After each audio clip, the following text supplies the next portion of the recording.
Olá, bom dia! Começa agora a edição de hoje do Tela 1. Eu sou Elis Paz. E eu sou o Luiz Felipe e na edição de hoje você vai ver. Vamos falar sobre a Semana Nacional da Alfabetização. O principal objetivo da alfabetização é emancipar o indivíduo para que ele consiga viver em sociedade e também ele ter acesso aos direitos, né? E entendendo também os seus deveres enquanto cidadão. A inclusão pode transformar a vida de pessoas neurodivergentes. Câmara Municipal de Curitiba lançará podcasts. E o tema que a gente escolheu para essa primeira temporada foi o decreto, do cachorro-quente, que permite que seja vendido só cachorro-quente nas noites em Curitiba. E a ideia de trazer esse tema justamente porque é um assunto popular, é um assunto que está no dia a dia das pessoas, Todo mundo pode comer um cachorro-quente à noite, enfim. Reforma nos ônibus de Curitiba. Urbis lança cartão com novos benefícios. Isso e muito mais você confere agora no Tela 1.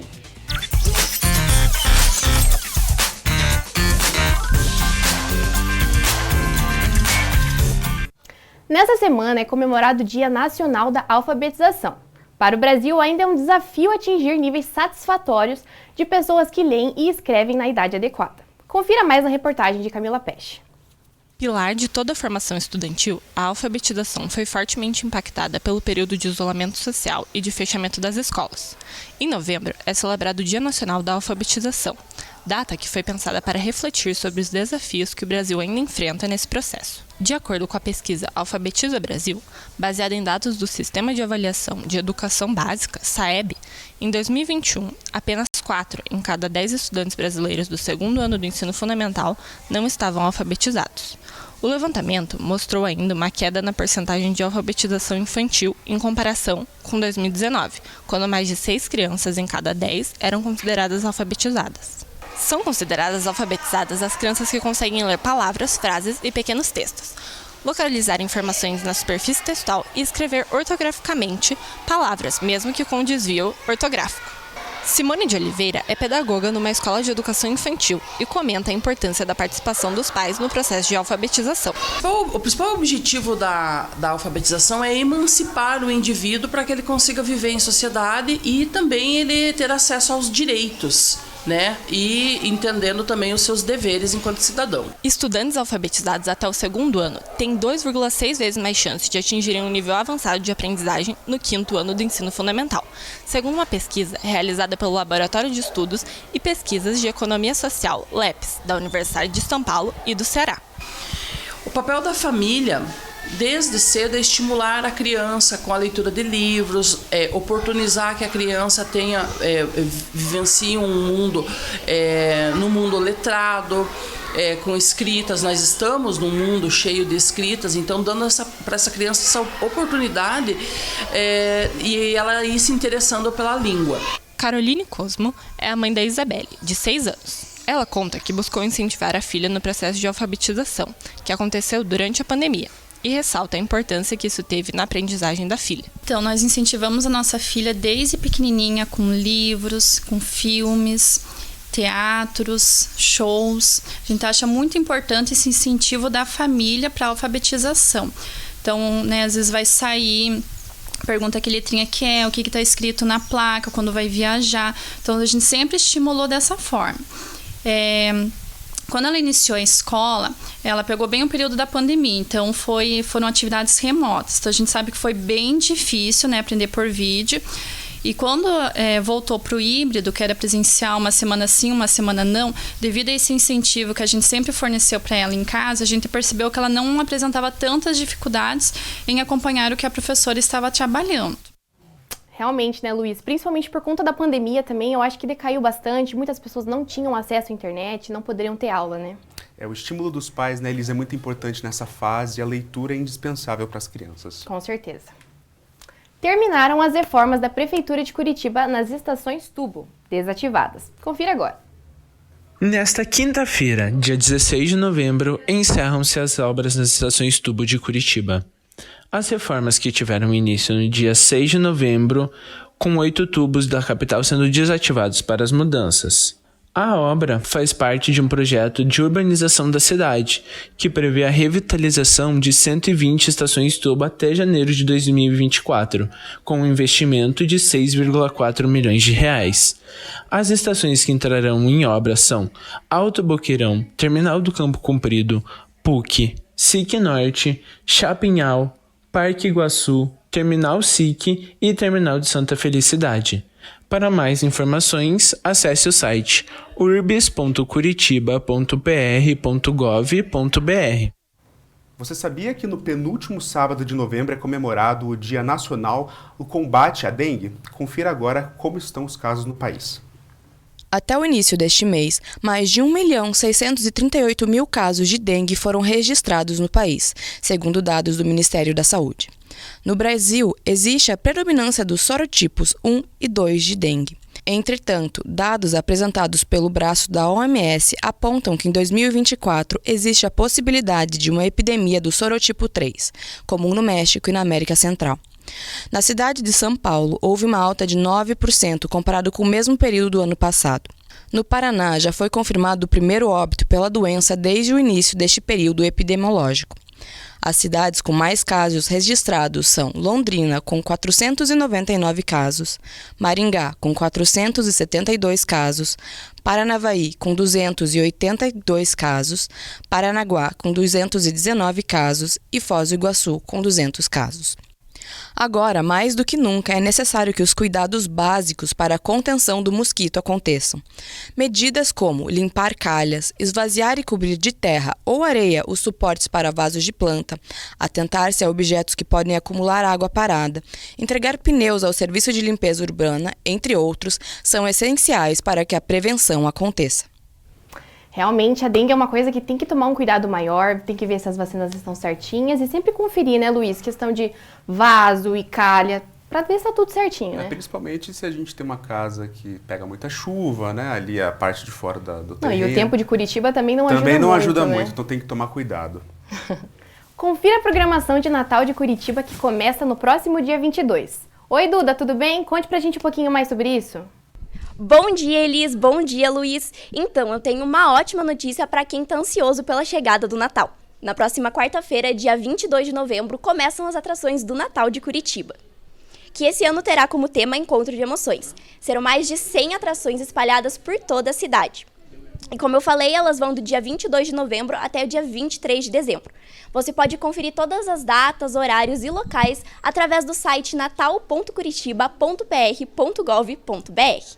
Mas e aí, Elis e Luiz, vocês já decoraram a casa para o Natal? Com essa pergunta, eu volto para o estúdio. E aí, Luiz, decorou?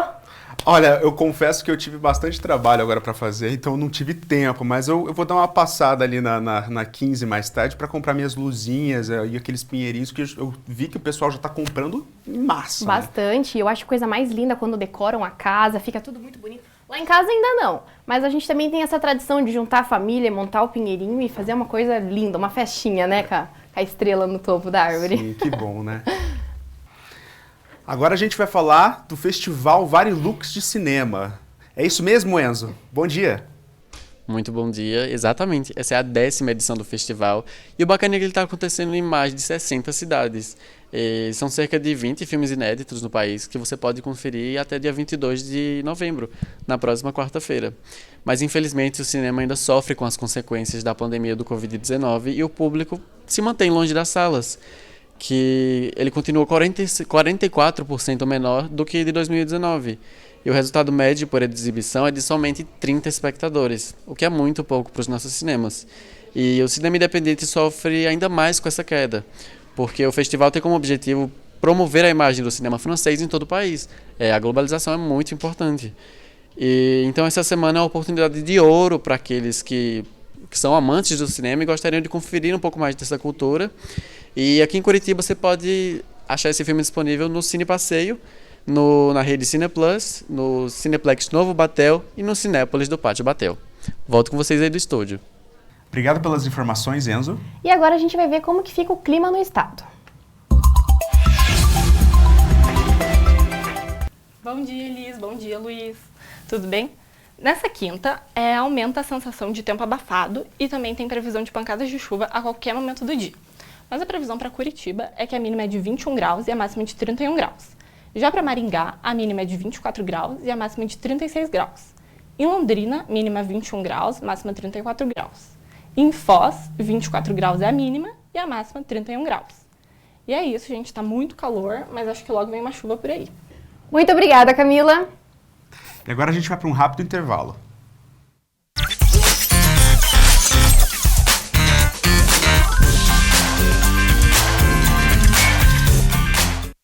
Se te disseram que seu caminho é um só, entenda que existe um universo com infinitos caminhos para você explorar. Então questione, transforme e realize. A gente vai estar aqui para te mostrar os caminhos. E a sua história é você quem faz, do seu jeito.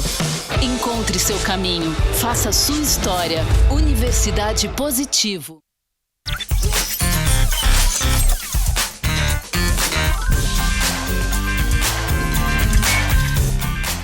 Voltamos com o Tela 1. E agora já está disponível o novo cartão transporte de Curitiba e a repórter Camila Prado traz mais informações. Essa semana foi lançado Curitiba Mais, um novo cartão transporte que funciona de modo pré-pago de uso ilimitado fora de horários de pico. Com valor fixo de R$ 240, com validade de 30 dias após a compra, seu horário de funcionamento é das 8h30 às 16h59 e às 20 horas às 3h59, em dias úteis, após às 8h30 nos sábados e de uso livre em domingos e feriados. A confecção do cartão é gratuita e feita nas ruas da cidadania por meio do agendamento online. Reservada apenas para pessoas físicas de uso pessoal e intransferível, as recargas podem ser feitas no site da Urbis e também nas ruas da cidadania. A proposta é para que esse novo meio influencie as pessoas a se deslocarem em novos horários e as expectativas são de que aumente 10% no movimento de passageiros. O cachorro é o melhor amigo do homem. Quem nunca ouviu essa frase? Conheça agora a vida de quem está em casa com outros bichinhos além dos habituais, que são os cães e os gatos. Pets não convencionais. A primeira coisa que a gente pensa quando se fala esse nome é criar uma cobra, criar um rato, mas é muito além disso. Pode parecer incomum, mas já pensou que aquele animalzinho que você mantém no ambiente doméstico pode ser um pet não convencional? Como o passarinho, por exemplo. Os bichos que mais saem aqui é jiboia, também tem um bicho muito legal também, que é um bicho diferente, que é difícil de se encontrar também, é a moreia, que é aquela cobrinha do mar. Um bicho também que está quase em extinção é o ringneck. Ninguém melhor que o professor e veterinário André Saldanha para explicar um pouco mais sobre o tema. Existem os animais domésticos. O que são os animais domésticos? É aqueles que evolutivamente passaram por um processo de, digamos assim, dependência humana. Então eles foram alterados por meio da seleção genética, o ser humano foi criando, reproduzindo e criando esses animais. Eles chegaram numa forma evolutiva que eles dependem do homem. Ah, é perigoso? Dá muito trabalho? Isso varia bastante da personalidade e do fenótipo do animal. Mas, de fato, todo animal que tem contato com o ser humano, ele existe risco. Então, existe risco de feridas, né, de traumas físicos. Então, um cavalo pode machucar uma pessoa, pode matar uma criança com coice. Um cachorro pode ferir uma pessoa, pode, de fato, levar uma pessoa a morrer, dependendo do tipo de acidente que ocorre. Da mesma forma que os animais silvestres, alguns também podem. O convívio com animais é recomendado por ajudar na saúde mental e na do bichinho também. A gente tem trabalhos que mostram os diversos benefícios do animal de estimação, não só para o indivíduo, para a pessoa que é o proprietário, né, que é o responsável pelo animal, mas para a sociedade de modo geral. Então, para você ter uma ideia, tem alguns artigos que mostram até que pessoas que sofrem de infarto têm um tempo de hospitalização menor se é uma pessoa que tem um animal de estimação. Mas não só isso, estímulo à atividade física, estímulo à empatia, estímulo à atividade de cidadania, responsabilidade social em vários cenários, né? Então a gente sabe que tanto para o animal quanto para as pessoas a gente tem benefícios. Mas infelizmente nem tudo são flores. No Brasil, o tráfico animal é uma prática muito comum. A primeira coisa que a gente precisa entender é que existe legislação sobre isso no nosso país e principalmente no nosso estado. Então existe uma regulamentação do que se pode e não se pode ter como animal de estimação dentro de casa. Esses animais, eles podem ser criados e vendidos sem nenhuma restrição legal. Então você pode criar coelho em casa, vender o filhotinho na internet, enfim, sem nenhuma restrição legal. Mas os animais silvestres são animais que não passaram pelo processo de domesticação. Então a gente inclui aqui papagaio, papagaio, arara, cacatua, serpente, jabuti, tartaruga, todos esses animais. E quando eu falo esses animais, eu falo da espécie, não do indivíduo. Então a espécie não é doméstica. Esses animais precisam vir de criatórios legalizados.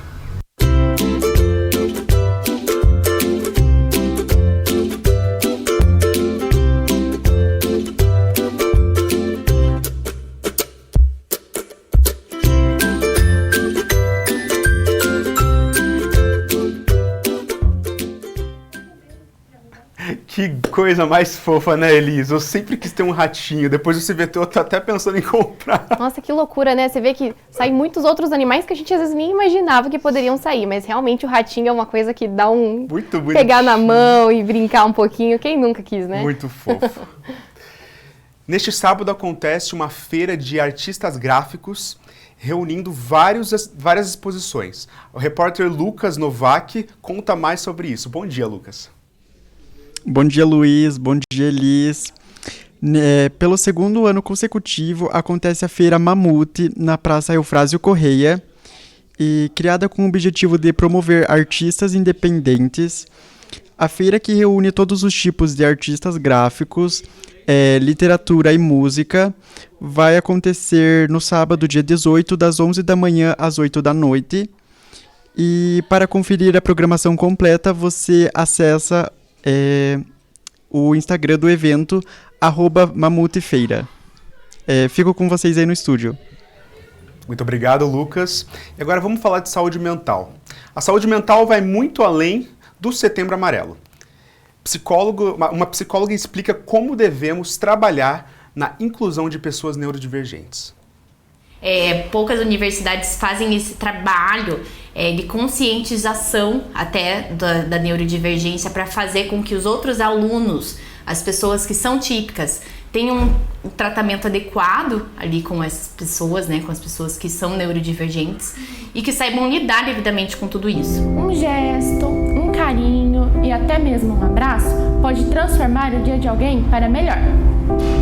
Em uma sociedade, segundo a OMS, que a cada 45 minutos uma pessoa tira sua própria vida, é essencial um acompanhamento psicológico. Um estudo publicado na revista inglesa The Lancet aponta que 66% de pessoas com autismo já pensaram ou pensarão em tirar a própria vida. No grupo de autistas de nível 1, 35% passaram ou passarão por isso.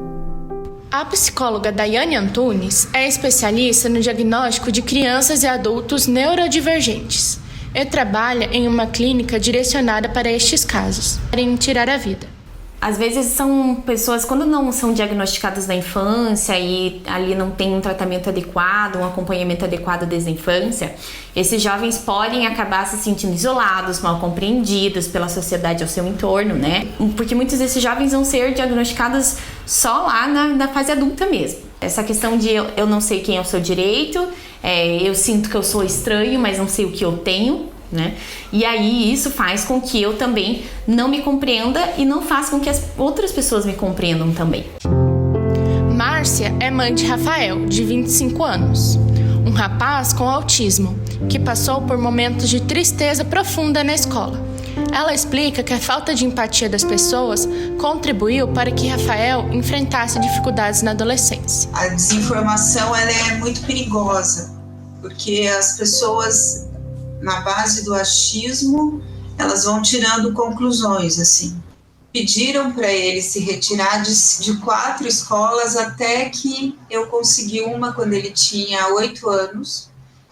E as escolas não estão preparadas, Luiz. E isso não é só de 20 anos atrás. Eu tenho uma amiga que a filha dela estuda numa escola particular excelente aqui em Curitiba. E pediram para ela fazer dezenas de avaliações porque falaram que a menina era hiperativa. Não é. É uma criança normal com mais energia do que a maioria das crianças. O Rafael, ele sofreu bullying também nessa escola que ele foi aceito, ele ficou muitos anos, mas ele sofreu mais bullying também de professores. Tinha uma professora em especial que ela me deixou como mãe, não como pedagoga. Como mãe me deixou muito chateada. Porque eu tentava explicar para ela que certas coisas o Rafael não conseguia fazer e era um transtorno na minha vida, e ela exigia que ele fizesse. Aí o pai dos meninos falou assim, vamos colocar o Henrique, até porque ele vai ser aluno daquela mesma professora, né, que continuava na escola, e ela vai ver que não é a nossa educação. E aí ela foi professora do Henrique durante 1 ano, e no final do ano ela me pediu desculpa. Até me arrepia.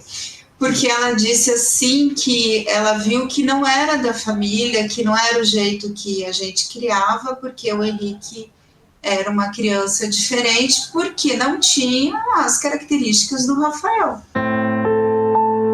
Todas essas inclusões, sejam dentro do trabalho, seja dentro da escola, são importantes para que a gente não chegue justo ao ponto que a gente conversou agora há pouco, né? Que é em casos de depressão mesmo, e ansiedade, por conta dessa frustração, falta de compreensão das outras pessoas, o isolamento social.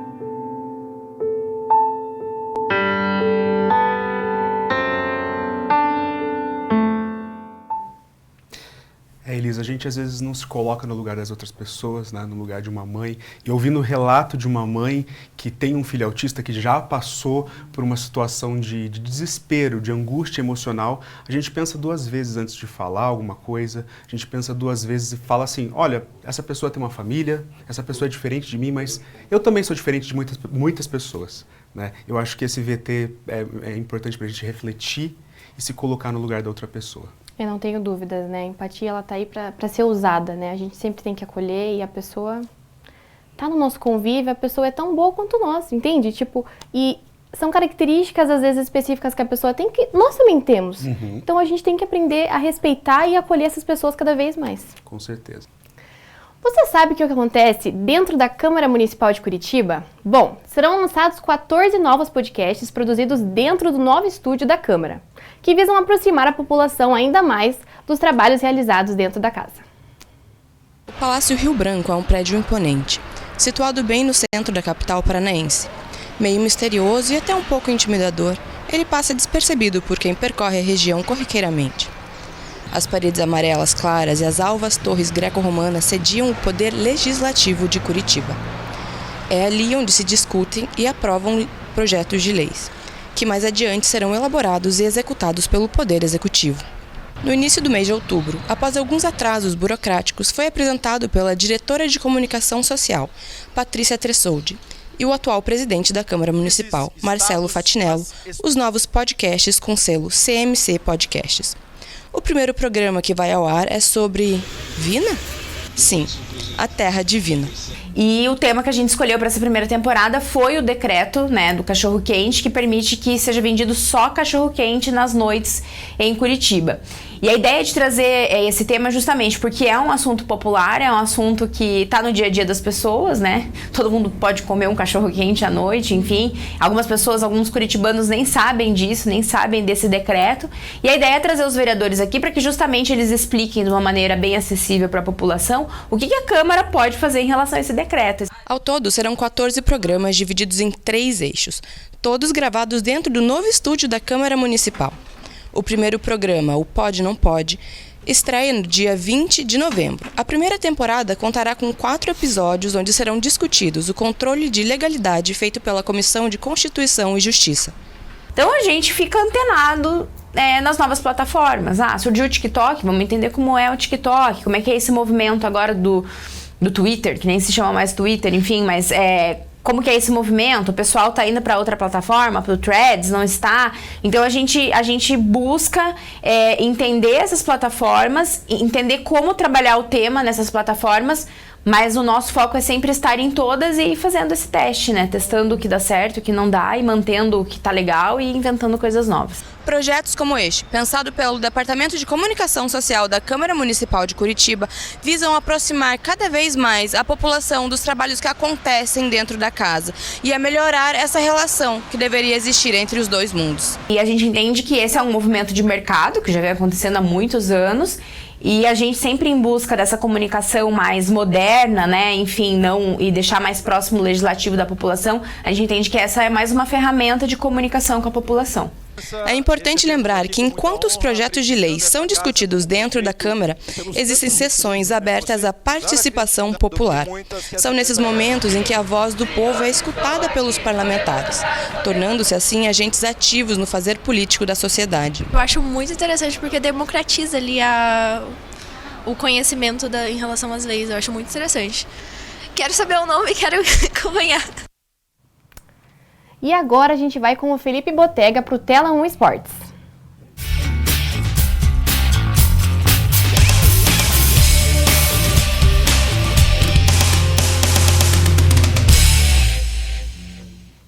Bom dia, Felipe, tudo bem? Bom dia, Elis, bom dia, Luiz. Então, vamos comentar um pouco hoje sobre os times aqui da capital, né? O Atlético, o Coritiba jogaram esse final de semana que passou e tiveram resultados que impactam bastante na tabela. O Atlético viajou para a Bahia, jogou contra o Bahia, num resultado que deu em 1-1, num jogo bem parado. Com esse resultado, o Atlético chega a 6 jogos sem nenhuma vitória, distanciando assim o sonho que eles tinham, né, de chegar no G6, que agora são a 6 pontos, e dificultando cada vez mais eles jogarem em Libertadores ano que vem. Já o Coritiba, um jogo que ficou marcado não pelo futebol e sim por uma briga, que aos 46 do segundo tempo, o Robson marcou um gol e no fim teve a invasão de campo da torcida do Cruzeiro, depois juntou a Império, que é a torcida do Coritiba, e deu uma briga generalizada. Continuando no clássico Atletiba, tivemos também o Paranaense feminino, a final, onde o Atlético ganhou do Coxa por 3-1, né, Elis? Você tem ali alguma coisa para falar sobre isso? Eu tenho sim para falar. A minha prima joga no Atlético feminino e ela é a camisa 17, então ela estava muito feliz. Eu não consegui ir no jogo ontem, porém queria ter ido, Felipe, mas foi um jogaço, elas ganharam e, pô, puta conquista, né? Ah, sim, o Paranaense feminino cada vez ganhando mais visibilidade, né? Principalmente agora com a vinda das SAFs para o futebol brasileiro, que está se intensificando o futebol feminino. E também hoje teremos jogo da seleção, que eles viajam para a Colômbia para enfrentar, né, pelas eliminatórias da Copa América, onde a novidade na escalação, algumas comparação à escalação a última que teve, foi a convocação do Endrick, do Palmeiras, que com essa convocação ele foi o jogador mais jovem a ser convocado desde a época do Ronaldo.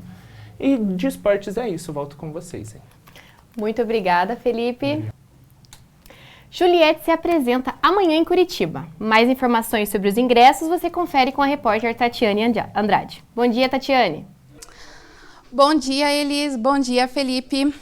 O nosso esquenta para o final de semana vai ser o show da Juliette, que vai rolar amanhã na Ópera de Arame. E os ingressos estão a partir de R$ 70 pela Blue Ticket. Lembrando que a classificação indicativa é a partir de 18 anos, mas menores poderão entrar se estiverem acompanhados dos seus pais. Para mais informações, acesse o site da blueticket.com. De volta com vocês aí do estúdio. Muito obrigada, Tati. O Tela 1 de hoje fica por aqui. Tenha uma ótima semana. Essas foram as notícias de hoje. Semana que vem a gente está aqui de volta. Não se esqueçam de seguir o Jornalismo UP nas redes sociais. Obrigado pela companhia, Elis. Foi maravilhoso. Muito obrigada, Luiz. Obrigado, gente. Tchau, tchau.